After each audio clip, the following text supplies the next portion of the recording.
항해를 하는데 그날 안개가 많이 끼었습니다. 전방에 희미한 불빛이 보이는데요. 이대로 가면 충돌 위험이 있습니다. 그래서 군함은 경고 방송을 보냈습니다. 여기는 군함, 충돌 위험이 있으니 배를 돌리시오. 그때 앞에서 이런 답변이 왔습니다. 당신들이 돌리시오. 군함 함장은 자존심이 상하고 화가 났습니다. 그래서 다시 말하는데요.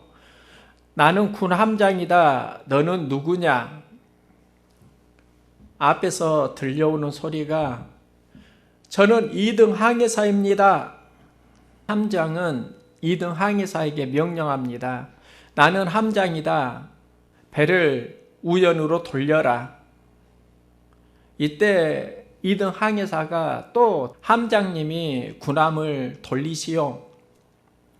함장이 화가 나가지고요. 도대체 군함이 돌려야 하는 이유가 뭐냐? 그때 2등 항해사가 말했답니다. 함장님, 여기는 등대입니다. 그 불빛은 배가 아니라 등대였습니다. 누군가 지어낸 이야기입니다. 시편 기자는 말합니다. 주의 말씀은 내 발의 등이요 내 길의 빛이니이다. 하나님 말씀이 등대와 같다는 겁니다. 등대는 위치와 방향을 알려줍니다. 우리 인생이 풍랑을 만날 때, 어려움이 있을 때 말씀을 만나면 힘을 얻습니다. 말씀이 풍랑 속의 등대와 같습니다. 우리는 말씀을 만나는데요. 말씀을 만날 때 두 가지 경험이 있습니다. 하나는 내가 해석하는 말씀이 있습니다. 주어가 나입니다. 내가 말씀을 이해하고 해석합니다. 이때는 신학이 도움이 됩니다. 신학을 하면은 말씀을 해석하는데 많은 도움을 받습니다. 또 하나는 말씀을 해석하는 그 현장에 욕심이 들어가면 안 됩니다. 왜 이게 중요하냐면 신학이 없고 자기 욕심이 들어가면 여기서 이단 교주가 나옵니다. 이단 교주의 공통점은 말씀을 스스로 해석하고 그 해석 속에 자기 욕심이 들어갑니다. 자기가 신격화되는 것을 시도하는 겁니다. 내가 말씀을 해석하는 위험성입니다. 말씀이 나를 해석하는 것, 이게 보다 중요합니다. 말씀이 나를 해석할 때, 주어가 말씀이 될 때 여기에 치유와 회복이 일어납니다. 내 안에 죄가 드러나고 말씀은 나를 치유하고 이게 은혜입니다. 내가 말씀을 해석하는 것도 참 중요한데요. 그보다 중요한 게 말씀이 나를 해석하게 하는 겁니다. 말씀이 나를 만나도록 마음밭을 준비하는 겁니다. 말씀이 나를 해석할 때 아멘으로 받아들이면 우리 삶은 엄청난 일이 일어납니다. 말씀이 기준입니다. 군함에 군 함장이 아니라 대통령이 타고 있어도 등대를 비키라고 하면 안 됩니다. 등대가 알려주는 메시지를 듣고 항로를 따라야 합니다. 신앙 여정에 말씀의 등대가 우리에게 있고요. 그 말씀의 등대가 꺼지지 않기를 소망합니다. 지금 이 시대에 우리가 기도해야 되는 게 말씀의 등대를 우리가 풍랑 가운데 만나야 하고 우리 안에 꺼지지 않아야 하는 겁니다. 말씀을 만나야 하고 말씀이 우리 안에 사라지지 않아야 하는 겁니다. 그러면 풍랑, 위기 속에서도 우리는 갈 길을 갈 수 있습니다. 그런데 제가 이 시간에 전하고자 하는 메시지의 핵심은 등대의 의미를 알고자 하는 겁니다. 저는 등대를 보면 그저 불빛으로 생각합니다. 바다에 사는 분은 그게 아닐 수 있습니다. 등대를 보면 그 의미를 이해를 합니다. 말씀도 마찬가지입니다. 말씀을 우리가 듣는데 말씀이 의미하는 것을 우리가 이해하는 만큼 신앙은 성장합니다. 이 시간은 성경에서 한 구절 그 말씀의 의미를 보려고 하는데요. 많은 신학자들이 성경에서 가장 중요한 복음서 하나를 뽑으라고 하면 요한복음을 말합니다. 그만큼 요한복음이 중요하다는 겁니다. 요한복음에는 예수님에 대한 많은 메시지가 있습니다. 요한복음 중에서 한 구절을 뽑으라고 하면 여기서 요한복음 3장 16절을 말합니다. 성경 중에 가장 중요한 메시지가 요한복음 3장 16절이다. 이렇게 많은 이들이 이야기를 하고 있고 저도 애우고 신앙생활을 했습니다. 교회에 다니면 가장 많이 듣는 구절 하나가 요한복음 3장 16절인데 그 요한복음 3장 16절이 의미하는 게 무엇인가 보려고 합니다. 우리는 보통 요한복음 3장 16절을 예수를 믿으면 구원을 받는다 이렇게 이해를 합니다. 하나님이 세상을 이처럼 사랑하사 독생자를 주셨으니 이는 그를 믿는 자마다 멸망하지 않고 영생을 얻게 하려 하심이라. 그를 믿는 자, 예수를 믿는 자마다 생명을 얻는다. 요한복음 3장 16절은 구원에 이르는 메시지로 우리가 이해를 하고 있고 예수를 믿으면 영생을 받는다가 핵심입니다. 이것은 누구나 다 교회 다니면 이해를 하고 있으니까 이제 저는 구원을 이루는 사역의 관점에서 오늘 메시지를 보려고 합니다. 지금 우리 안에 구원의 관점은 있는데 사역의 관점을 잃어가고 있으니까 교회가 힘을 잃어가고 있는 또 하나의 원인일 수도 있겠다. 우리 다 고백하잖아요. 예수를 통해서 우리는 구원을 받습니다. 이 고백을 다 합니다. 그런데 이 고백 못지않게 이제는 하나님 나라를 이루어가는 사역의 관점에서 요한복음 3장 16절도 우리에게 전하는 메시지가 있다는 겁니다. 하나님은 생명을 살리는 사역을 하실 때 그 동기를 말씀합니다. 하나님이 세상을 이처럼 사랑하사 생명을 살리는 출발점에 열매, 씨앗이 있는데 말씀을 로고스라고 하고 이 로고스가 씨앗이라는 의미를 가집니다. 즉 말씀에는 씨앗이 있고 이 씨앗의 핵심이 사랑입니다. 이건 굉장히 중요한 메시지입니다. 하나님의 생명 씨앗은 사랑에서 시작됩니다. 좋은 씨앗은 동기가 사랑이라는 겁니다. 이게 하나님의 속성입니다. 하나님은 사랑이시라. 우리가 무슨 일을 하려고 할 때 동기가 건강해야 합니다. 예수님은 제자들에게 말씀합니다. 그들이 모두 다 예수님을 부인하고 떠났을 때 내가 나를 사랑하느냐. 이 사랑의 회복을 통해서 사역을 회복하십니다. 우리가 하나님을 사랑합니다. 오늘 또 대표 기도를 이 집사님이 하시고 사랑하는 주님, 우리가 주님을 사랑하는 줄 주님 아십니다. 이 고백을 하는데요. 이 사랑이 모든 사역의 출발점이 되어야 합니다.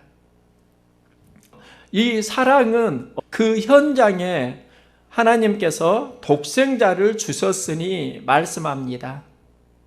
하나님은 이 세상을 사랑하시고 생명을 살리기 위해 독생자 예수 그리스도를 주셨습니다. 인류를 향한 하나님의 봉사라고 할 수 있습니다. 사랑은 독생자, 희생을 통해서 온전한 봉사가 됩니다. 출발은 사랑이고 그 사랑에는 희생이 있다는 겁니다. 그게 독생자를 주셨으니입니다. 우리가 사역을 할 때 동기는 사랑이고 그 사랑의 현장에 희생이 있어야 합니다. 여기서 생명이 살아납니다. 우리는 희생을 사명과 연결하는데 이 사명이 각오라고 할 수 있습니다. 유대인이 위기를 경험할 때 그 과정을 에스더서는 보여줍니다. 에스더는 유대인의 출신으로 왕비가 되었습니다. 이때 유대인이 위기를 경험합니다. 하만이 왕의 허락을 받고 유대 민족을 모조리 죽이기로 계략을 꾸밉니다. 이 위기 순간에 모르드게가 에스더에게 우리를 도우라고 부탁하는데요. 이때 에스더는 도울 수 없는 이유를 말합니다. 이 도울 수 없는 이유가 무엇을 말하는가? 우리들도 만나게 되는 그 환경을 이야기합니다. 우리도 살면서 도울 수 없는 이유를 항상 만난다고요. 섬길 수 없는 이유를 만난다고요. 하나님의 뜻대로 행할 수 없는 이유를 만난다고요. 이때 필요한 게 각오라고 할 수 있습니다. 에스더 안에 유대인을 사랑하는 마음이 있습니다. 환경이 어렵습니다. 그때 모르드게가 에스더에게 다시 메시지를 보냅니다. 너는 왕궁에 있으니 홀로 목숨을 건지리라 생각하지 말라. 내가 왕후의 자리를 얻은 것이 이 때를 위함이 아닌지 누가 알겠느냐. 모르드게가 에스더에게 내가 홀로 이 유대 민족이 멸망할 때 살 수 있으리라 생각하지 말라. 그러면서 각오를 촉구하는 겁니다. 이때 에스더는 말합니다. 나도 시녀와 더불어 금시간 후에 규례를 어기고 왕에게 나아가리니 죽으면 죽으리이다. 이 죽으면 죽으리이다. 여기에서 전환점이 일어나는데 이게 각오입니다. 죽을 각오를 하고 왕에게 나아가서 유대 민족을 구하는 데 힘이 되겠습니다. 유대 민족을 에스더는 사랑합니다. 하지만 이 사랑에서 각오가 더해질 때 생명을 살리는 사역이 진행됩니다. 우리도 무슨 일을 하려고 합니다. 사랑에서 출발합니다. 그 사랑은 위기를 경험합니다. 이때 필요한 게 바로 각오라고 할 수 있습니다. 예수님이 하신 사역은 그것을 정확하게 보여줍니다. 예수님은 인류를 사랑하셨습니다. 그래서 우리가 아직 죄인 되었을 때 그리스도께서 우리를 위하여 죽으심으로 하나님께서 우리에 대한 자기의 사랑을 확증하셨느니라. 우리가 죄인으로 죽어갈 때 그리스도께서 우리를 위해 죽으셨다. 이 십자가 사건, 여기에서 사랑을 확증하셨다. 사랑 확증에는 예수님의 각오가 있었던 겁니다. 그게 십자가의 죽으심입니다. 사랑의 각오를 더하면 생명을 살리는 사역이 됩니다. 사랑은 있는데 각오가 흐려지면서 우리는 불평불만이 많아지고 일단 불평불만이 많아지면 힘을 잃어갑니다. 예수님 사역의 핵심이 십자가라고 할 수 있습니다. 이 십자가는 사명의 장소이면서 각오의 현장입니다. 믿음으로 구원받는 것은 은혜입니다. 생명을 살리는 그 현장에 각오가 있어야 합니다. 누구나 어려울 때 각오가 있으면 다시 살아납니다. 하나님이 세상을 이처럼 사랑하사 독생자를 주셨으니 이는 그를 믿는 자마다 멸망하지 않고 영생을 얻게 하려 하심이라. 믿는 자마다 영생을 얻게 하려 하심이라. 구원받는 대상이라고 할 수 있습니다. 부모는 자녀를 사랑합니다. 이 사랑에서 각오를 더해야 하는데요. 그 각오가 구체적으로 무엇일까?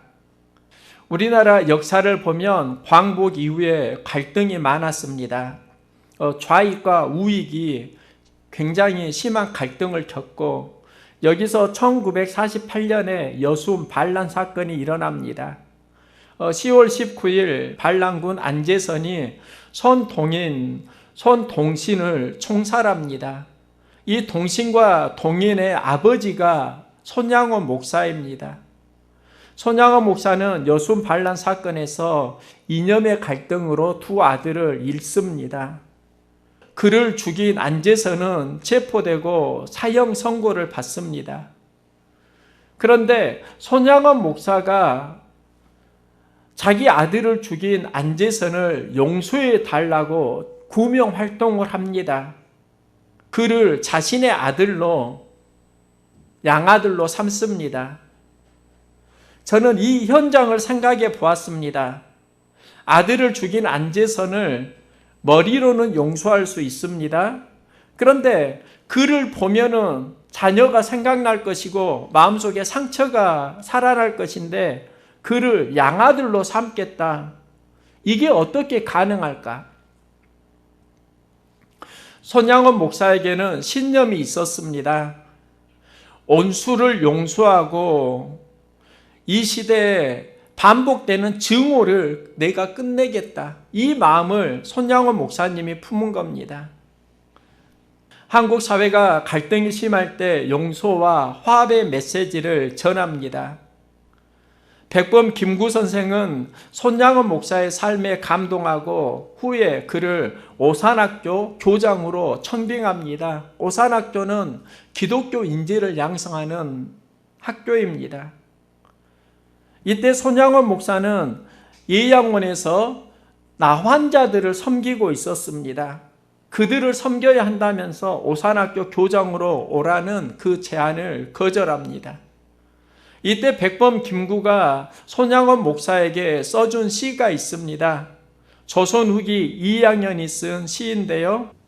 답설야 증거 불수호 란행 금이라 행정 수자구 인정 눈 내리는 벌밭 한가운데를 걸을 때라도 어지럽게 걷지 말라. 오늘 걸어간 이 발자국들이 뒤따라오는 사람들에게 이정표가 되리니. 길이 보이지 않을 때 똑바로 걸으면 다른 사람에게 이정표가 된다는 겁니다. 김구 선생은 손양원 목사에게 기독교가 가야 하는 이정표를 발견했다. 그리고 그 길을 당신은 우리에게 보여주고 있다. 이 메시지를 전한 겁니다. 우리의 삶 가운데 구원과 사역의 이정표가 요한복음 3장 16절입니다. 하나님이 사랑하사 독생자를 주셨으니 믿는 자마다 영생을 얻게 하려 함이라. 이건 구원의 이정표입니다. 이 이정표의 목적지가 생명 영생이고 예수님은 오신 목적을 말씀합니다. 도둑이 오는 것은 도둑질하고 죽이고 멸망시키려는 것뿐이요 내가 온 것은 양으로 생명을 얻게 하고 더 풍성히 얻게 하려는 것이라. 생명을 얻게 하는 게 예수님의 비전이고 삶의 목표였습니다. 예수님은 이 이정표를 이루셨습니다. 초대교회는 예수님을 통해서 구원의 이정표를 보고 다른 이로서는 구원을 얻을 수 없나니 천하 인간의 구원을 얻을 만한 다른 이름을 우리에게 주신 일이 없음이니라. 예수님이 구원의 이정표라는 겁니다. 구원에 이르는 이정표, 그리고 우리가 해야 하는 사역의 이정표가 예수 그리스도입니다. 지금 한국에만 50여 명의 자칭 그리스도라고 말하는 사람이 있다고 합니다. 분별력이 필요합니다. 우리가 신앙생활을 어떻게 해야 하는가? 사역에 대한 이정표, 구원에 대한 이정표, 예수 그리스도임을 요한복음 3장 16절은 보여줍니다. 우리 교회를 보면 제법 식물이 있는 편인데요. 식물을 돌보는 것이 저의 일상의 한 부분이 되었습니다. 이맘때가 되면 저는 양파를 컵 위에다 올려놓습니다. 순이 자라면 보기에도 좋지만 그 양파가 바이러스나 나쁜 세균을 제거하는 효과도 있습니다. 또 요리를 할 때 순이 자라면 그걸 사용하는데도 유익합니다. 교회 곳곳에 양파가 있는데요. 얼마 전에 손 장로님이 새벽 예배를 드리고 저에게 이런 말을 합니다. 목사님, 이 양파는 싱싱한데 이 양파는 시들었지요? 왜 그런 줄 아세요? 교회 입구에 컵 위에 있는 양파를 보면서 하나를 가리키면서 이 양파는 싱싱하고 이 양파는 왜 힘이 없는지 아느냐, 이 이야기를 하는 겁니다. 왜 그래요, 장로님? 장로님이 이렇게 말합니다. 실은 제가 새벽 예배 오갈 때마다 요놈은 저주하고 요놈은 내가 축복했거든요. 축복한 이 양파는 건강하게 순이 잘 자라고요. 내가 욕하고 저주한 이 양파는 시들어가지고 생기가 없어요. 그래서 제가 장로님에게 이런 제안을 했습니다. 장로님, 우리 다시 한번 해볼까요? 옆에 있는 순이 나지 않는 양파를 컵 위에 올렸습니다. 그리고 장로님과 저는 약속했습니다. 장로님, 요놈은 볼 때마다 저주하고요. 요놈은 볼 때마다 축복하기예요. 그리고 저도 교회로 오갈 때 저주하기로 한 양파는 저주를 했고요. 축복하기로 한 양파는 축복을 했습니다. 그리고 지난 수요일에 깜짝 놀랐습니다. 축복한 양파는 순이 올라오고 있었습니다. 저주한 양파는 순이 보이지 않는 겁니다. 교회 입구에 그 양파가 지금도 있습니다. 지금 순이 나온 건 축복받은 양파이고 순이 나오지 않는 건 욕만 먹고 저주받은 양파입니다. 그런데 이게 양자 물리학으로 설명이 됩니다. 모든 세포에는 생명이 있고 정보를 가지고 있습니다. 우리 안에 몸이 부정 에너지를 받으면 힘을 잃습니다. 저주는 부정 에너지입니다. 축복은 긍정 에너지입니다. 사랑한다, 축복한다. 그걸 자꾸 들으면 우리의 몸이 생기가 살아납니다. 저는 양파를 보면서 사역의 원리도 동일하다는 것을 알게 됩니다. 제가 물을 준 것은 봉사입니다. 두 양파에게 똑같이 환경을 만들어 주었습니다. 그런데 그 봉사의 현장을 보면 한쪽은 저주하는 마음으로 봉사했습니다. 한쪽은 축복하는 마음으로 봉사했습니다. 축복하는 마음으로 섬기니까 생명이 잘 살아나고 저주하는 마음으로 섬기니까 그곳에 생기가 살아나질 않습니다. 우리가 신앙생활을 할 때 우리도 사역의 현장에서 다 봉사를 하고 있습니다. 어떻게 봉사하느냐는 전부 다 다릅니다. 사랑하는 마음으로 봉사하면 생명이 살아납니다. 그래서 예수님은 사랑하사 사역을 시작하십니다. 십자가에서 자신의 피를 쏟으십니다. 그리고 예수님께서는 그 현장에서 몸과 마음은 만신창이가 될 때, 상처를 경험할 때 기도하십니다. 아버지, 저들을 사하여 주옵소서. 자기들이 하는 것을 알지 못함이니이다. 용서의 기도를 하십니다.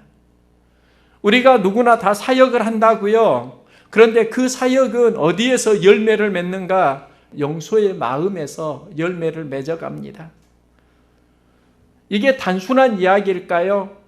스데반이 죽으면서 기도합니다. 무릎을 꿇고 크게 불러 이르되 주여 이 죄를 그들에게 돌리지 마옵소서. 그들을 용서하여 주옵소서. 이 기도를 스데반이 합니다. 스데반의 그 순교 사건을 통해서 예루살렘에서 온 유대, 사마리아와 땅끝으로 확장이 됩니다. 제가 목회를 하면서 경험해야 하는 은혜가 무엇일까? 용서라는 것을 알게 됩니다. 저는 목회를 하면서 실수를 참 많이 합니다. 깨달아 아는 실수도 있지만 모르는 실수도 굉장히 많이 있습니다. 가끔은 알고 내가 내 자신에게 실망하는 어려운 실수도 있습니다. 그런데 어떻게 이런 상황 속에서 우리가 동역자가 될 수 있는가? 용서가 있기 때문에 동역이 되는 겁니다. 저만 실수할까요? 그럼 여러분은 실수하지 않을까요? 용서를 받고 용서를 하는 겁니다. 사역에서 굉장히 중요한 영성이 용서입니다. 우리는 용서를 받아야 합니다. 또 용서를 해 주어야 합니다. 예수님이 십자가에 달려 감당을 했습니다. 그런데 용서의 기도가 아니라 아버지여 내 원수를 갚아 주시옵소서. 사역은 했는데 이 기도를 할 수 있잖아요. 스데반이 돌에 맞았습니다. 아버지 나에게 돌질하는 저들을 하나님 책망하여 주시옵소서. 이 억울함을 갚아 주시옵소서. 이 기도를 했다고 하면 어떻게 스데반의 기도를 통해서 예루살렘에 머무르던 그 복음이 확장될 수 있습니까? 그 용서의 기도가 성령의 역사와 연결되는 겁니다. 예루살렘에 머무르던 복음이 핍박을 받으니까 그들이 흩어집니다. 흩어질 때 어떻게 흩어지는가? 성령을 품고 흩어진다고요. 그 성령이 어디에서 역사하는가? 용서하는 마음에서 역사하는 겁니다. 그리고 사역이 힘을 얻어가는 겁니다. 우리가 관계성 속에서 함께 있다 보면 많은 갈등을 일으키게 됩니다. 사역의 현장에도 갈등이 있습니다. 지난주 코로나 중심의 임직식을 했습니다. 임직식 날짜를 옮겨야 하는 거 아니냐 이런 이야기도 있었습니다. 오래전부터 계획을 해왔었고 그대로 진행을 했습니다. 다과 순서는 없애고요. 마스크를 쓰고 손 소독을 하면서 임직식을 했습니다. 많은 사람은 참여하지 못한 초라한 임직식일 수 있습니다. 그래도 주님 부으시는 은혜와 감동의 눈물들이 있었습니다. 교회 네 분의 직분자가 세워졌습니다. 말씀을 전하는 강사 목사님이 그들에게 각자의 사명을 주셨습니다. 살롬 권사님, 감사 권사님, 할렐루야 권사님, 아멘 집사님. 이렇게 각자에게 그 사역을 해달라 당부를 하시는 겁니다. 요한복음 3장 16절을 잘 이해하면 그 삶이 살아날 수 있겠다. 우리는 구원의 관점에서 요한복음 3장 16절 보았습니다. 예수 믿으면 구원을 얻는다. 이게 핵심입니다.